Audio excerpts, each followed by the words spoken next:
जुलैच्या शेवटच्या आठवड्यात त्यांनी अचानक वन कर्मचाऱ्याने जवळजवळ 40-50 कर्मचारी आले आणि इथं येऊन ज्यांनी ह्या 3 कुटुंबावर अतिशय त्यांच्याने मोठा म्हणजे हे बघण्यासारखं पण त्यांनी करायला नाही असं शेताचं घराचं सगळं उद्ध्वस्त करून टाकलं आणि आम्ही आता ह्या 3 कुटुंबांनी कसं राहायचं आणि जगायचं कसं ह्या कर्मचाऱ्यांनी असं जे केलं आहे ह्या सरकारने ह्याच्यावर दखल घ्यावं हे आता हे आम्ही ह्या पावसात म्हातारा पाऊस म्हणजे सर्वांना माहीत आहे किती जोर पाऊस असतो. ह्या पावसात त्यांच्यानी घर पाडून ह्या शेती आता लावायच्या आयत्या वेळी त्यांनी JCB आणून डोजर आणून बुलडोजर ते काय म्हणतात ते JCB त्यांनी सगळं हे करून ज्याने टाकले JCBने आता नांगरून सगळं ढीग लावलं आणि त्याच्यावर माती ओढली. आता ह्या कुटुंबाला आम्ही प्रत्येकाच्या घरात 4-5 माणसं आहेत, 5-6 माणसं.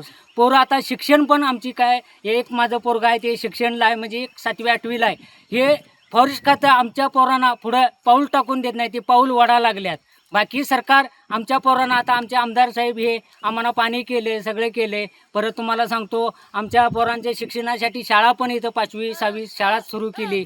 परत आमच्या लाईट नव्हती, आमदार साहेबांच्यानी सहकार्य केले. फॉरेस्ट खाते आमच्या पोरांचं पाय वाढा लागल्यात, पुढं जाऊनच देणं झाल्यात. आणि फॉरेस्ट खाते आमच्या पोरांना आम्हाला अन्न जर हे बघा धान्य मळलं आणि धान्य जर हे केलं तर आमच्या धान्यापासून ज्याने आम्ही आता पोरांना काहीतरी शिजवून भाजून हे करू आणि काहीतरी उदरनिर्वाह करून आम्ही कामधंदा रोजगार करून ज्याने पोरांचं शिक्षण करत होतो.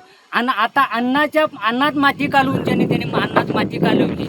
या टायमाला आम्ही काय करावं? नाहीतर त्यांच्यानी सरकारनं या फॉरेस्ट खात्याने आम्हाला डायरेक्ट मारून तरी टाकावं नंतर काहीतरी करावं. हे रोज सण करायला होईना झालंय. काय करावं सांगा ह्याच्यात आता ह्या 3 कुटुंबावर मोठा संकट पडलेला आहे. आणि आमचे ढोरं आता ह्या मांगरात ढोरं होती इसकडल्यावर ढोरं पण आता बेपत्ता आहेत. जवळजवळ आठवडा झाला आम्ही शोधत आहे खरं ढोरं. आमची धनगराची ढोरं म्हणजे एकदा बुजली तर पुन्हा घरी यायचं म्हणजे भाऊ कष्ट आहेत. आता डोंगरात आम्ही 3 कुटुंब आम्ही शोधायला आलो होतो, ढोरं घावणं झालेत. बिबट्याचा तरी फार मोठा या जंगलात बिबट्याचा त्रास आहे. बिबट्या ही ढोरा आता गेल्या वर्षी पण आमची 2 गायी मारल्या. फॉरेस्ट खात्यानं आम्ही म्हणालो बाबा आमच्या एवढं हे करा पंचनामा करा आणि आमच्या ढोरांना काय तर ढोरं मारल्यात. फॉरेस्टनं घरात आणून दाखवले मी, रक्त गळत होतं, माझ्या गाईला मारलेली. ते म्हणाले होत नाही असं म्हणाले आणि त्यापासून ते तिकडे याय नाहीत. आणि हे आमच्या आता या वडिलापासून आम्ही करत असताना वडील करीत गेले त्या मार्गाने आम्ही पण करत गेलो. पावसाळ्याच्या दिवसात मे महिना सुरू झाला की आम्ही शेताचं चालूच काम घेत करतो, नांगरणी करतो, भात आणायचं पेरायचं हे चालूच आहे. कधीसुद्धा फॉरेस्ट खाते आम्हाला कधीही त्यांनी काय बोलाय नाहीत. आणि मी दुसऱ्याच्या कामाला गेलो, संध्याकाळी घरी आलो तर घरी आल्यानंतर इथं शेतात आलो तर घर दिसेना. माझं शेत तरी नांगरलेलं दिसायला. त्यावेळी मला चक्कर मारली, BP माझी वाढली काय आणि मी जागच्या जागेवर पडलो. 2 वेळा आराडल्यावर कडवडणी माणसं होती ती आली, धुळापाणी काहीतरी आज करून घेतलंय धुळूने म्हणाली हे बघून ज्याने. आणि ती मला इथनं उचलून नेऊन त्याने मी औषध पिणार म्हणून ज्याने इथनं मी उठत नव्हतो, औषध पित होतो तोपर्यंत मी आपले ह्या पोरांच्याने मला उचलून नेलं. आणि असं काय करू नको, आम्ही आमदार साहेबांच्याकडे जाऊया म्हणालेत. आणि आमदार साहेबांच्याकडे आम्ही जाऊन हे सगळी दखल सांगितली.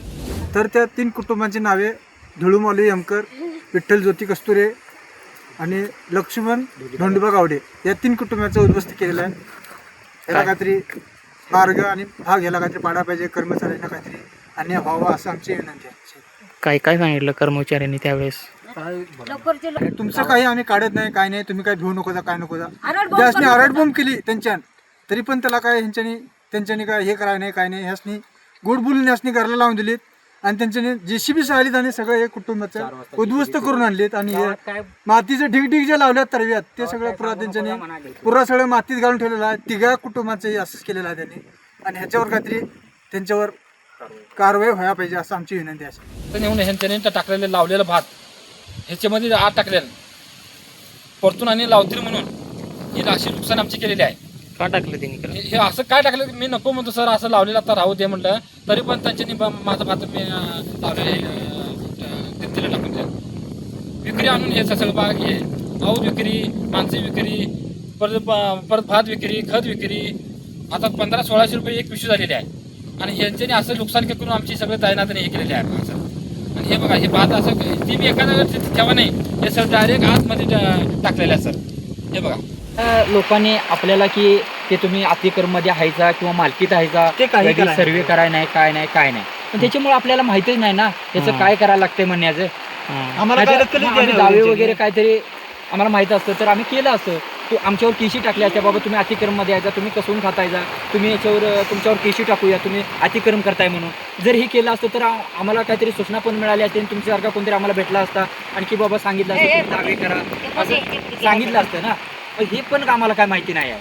तुम्ही मी भात त्यांच्याने काढलेला आहे परतून आणि मी विक्री आणून त्या शेतामध्ये मी परतून भात लावलेला आहे. तर ते म्हणून आणि वन पाण्याने वन खात्याने तरी पण हे देतात आणि हे मधने जेसीबी घालून तरी बी जनावरांचा त्रास आम्हाला असून तरी पण आणि हे बघा विक्री भात आणून तिथे पुढं हे नाचना दुसऱ्याकडनं आणून मी लावलेला आहे. तरी पण त्याच्याने हे माग बघा की हे जेसीबी घालून लावलेला भातात सगळं दैनादैन केलेले आहे सर बघा हे.